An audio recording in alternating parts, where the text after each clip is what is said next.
Oi, pessoal.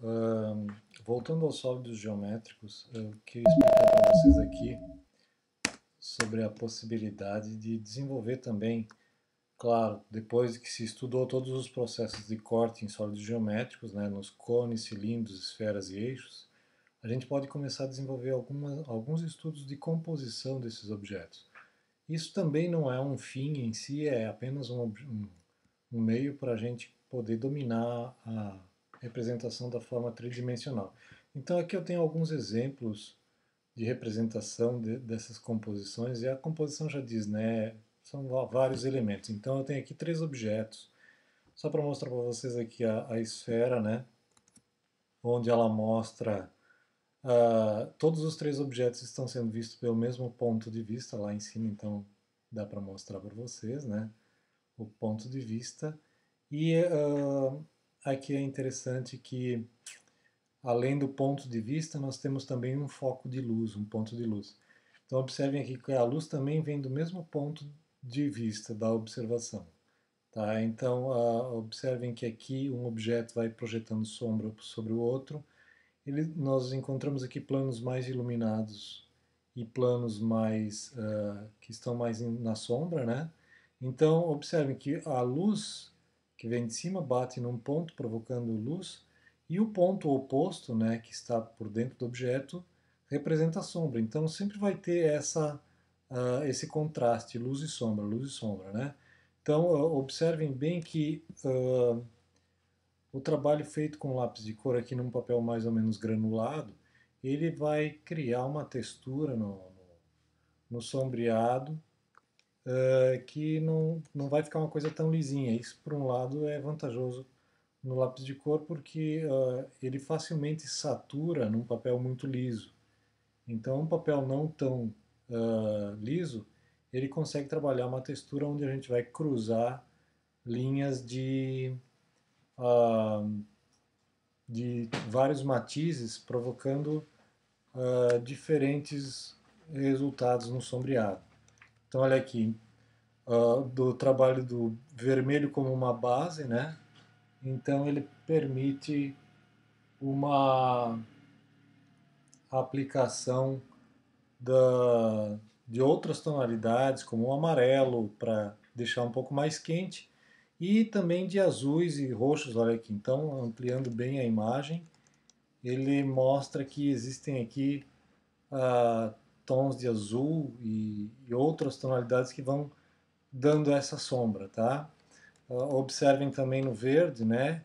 Então o verde que se aplica uma base de um verde médio, né? Que seria um verde meio bandeira, meio inglês, e depois eu posso esfriar ele aplicando uma quantidade de azul, né? Então eu vou aplicando a tonalidade do verde de base numa direção, depois eu posso cruzar as linhas do lápis com outra tonalidade, com outro matiz, no caso, não tonalidade, com outro matiz para provocar essa sobreposição dos matizes, né, do grafite e do lápis.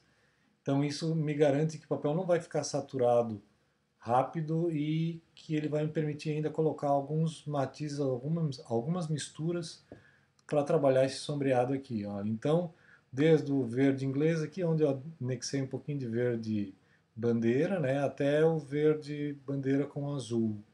Tá? Então aqui, ó, uma quantidade maior de azul provoca uma sensação de sombra, de luz na sombra, né, reflexo na sombra. Tá? Então a luz vem de cima, naturalmente, e da direita, então naturalmente esse lado direito aqui recebe mais luz e a face oposta, que está mais voltada para a sombra, fica mais sombreada. E a sombra também pode ser representada na base aqui. Observa aqui também, nessa peça, né, na esfera, então, partes internas com sombra, partes externas com luz.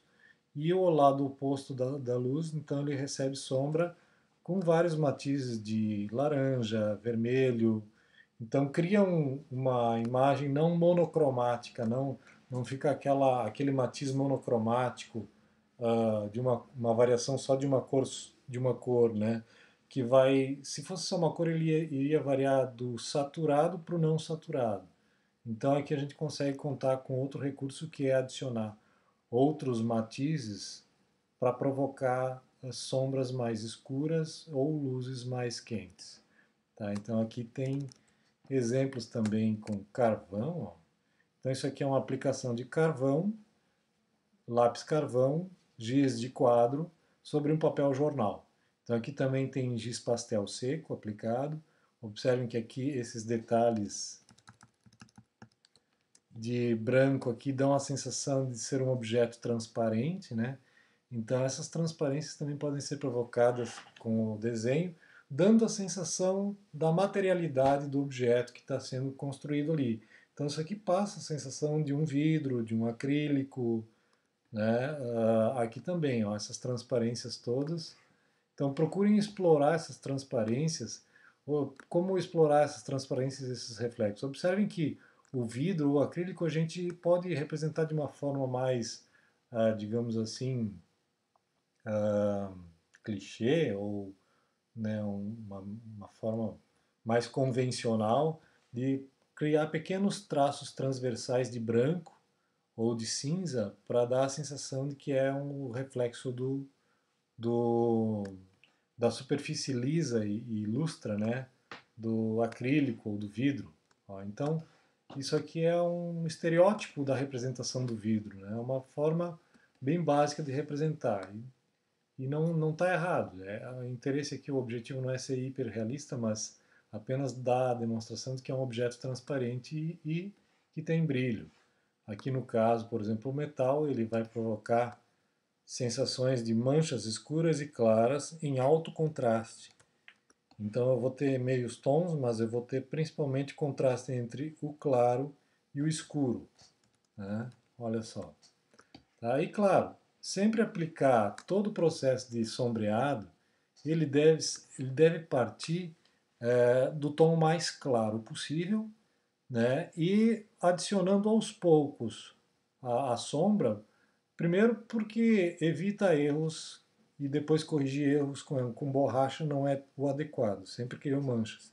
Segundo que ah, tu não vai saturar o lápis, o que vai dar uma coloração mais uniforme e mais bem acabado. Então olha aqui, ó. Além de composições abstratas, como eu mostrei aqui, que são exercícios bem interessantes para trabalhar a representação da forma, o volume dela, a gente pode começar a usar os sólidos geométricos para construir objetos.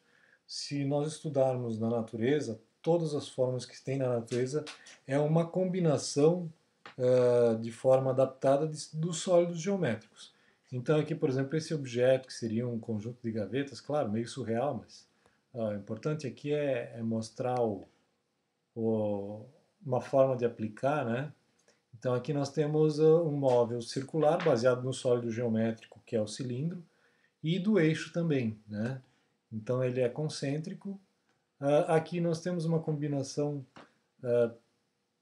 exata dos quatro elementos sólidos geométricos, que é aqui embaixo, por exemplo, é o eixo, né, circular, com uma camada. Aqui a gente poderia considerar que é um cilindro, claro, adaptado na forma mais curva, a esfera e aqui um cone. Então, olha, com representação de metal, com representação de transparência e com representação do opaco.